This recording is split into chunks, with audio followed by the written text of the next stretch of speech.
Magandang araw sa inyong lahat. Ako nga pala si Jan Ruiz Balmes, ang inyong taga-ulat sa araw na ito. Ngayon ay atin namang talakayin ang iba pang pagbabago sa baybay ng mga salita. Ang Komisyon sa Wikang Pilipino ay patuloy na nagsasagawa ng mga pagbabago sa mga baybay ng mga salita. Ito ay upang ang wikang Pilipino ay makasabay sa makabagong panahon at ito ay para mas maintindihan at mas madaling gamitin ng mga Pilipino sa pamamahayag sa pasalita man o pasulat. Narito ang ilang halimbawa. Babae, hindi babae. Sampu, hindi sampo tulad noon. Politika, hindi politika. Opisina, hindi opisina. Kuryente, hindi kuryente. Tradisyonal, hindi tradisyonal. Kung kayo ay babad sa social media, marahil kilala nyo kung sino si Cesabol.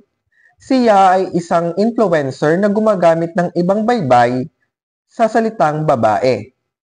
Narito ang isang video upang ipakita sa mga hindi nakakakilala sa kanya at magkaroon kayo ng ideya.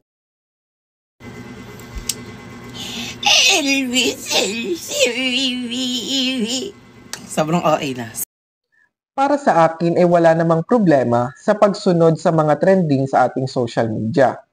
Ngunit ay kailangan natin itong ihiwalay sa formal na pagsulat at pananalita upang maiwasan natin ang pagkakamali. Narito pa ang ilang halimbawa ng pagbabago sa baybay ng salita. Ito ay mga wikang Ingles na isinalin sa wikang Pilipino. Imahe na nagmula sa salitang image, prioridad na nagmula sa salitang priority, dialogo na nagmula sa salitang dialogue. Mahalaga ding alamin natin ang tamang baybay ng wikang Ingles kapag ito ay sinalin sa wikang Pilipino.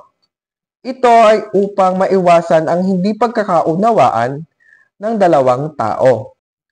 Ngayon ay aking tatalakayin ang mga namamaling pahayag na itinuwid ng Komisyon sa Wikang Pilipino.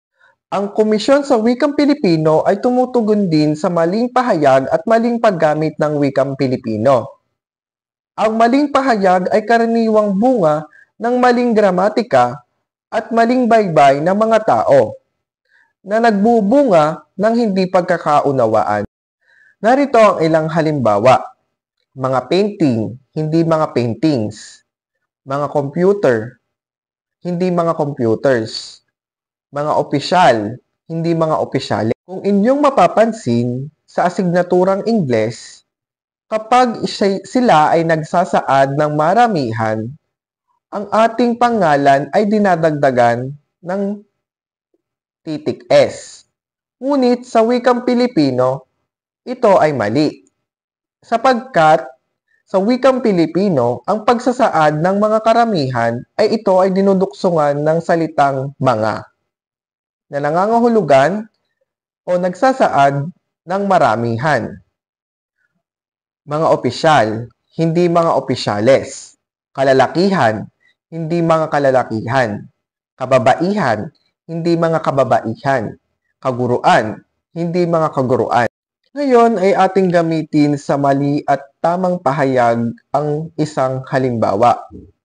Gamitin natin ang salitang kababaihan.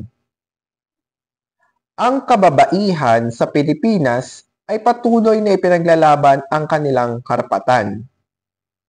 Ito ay ang tamang pahayag.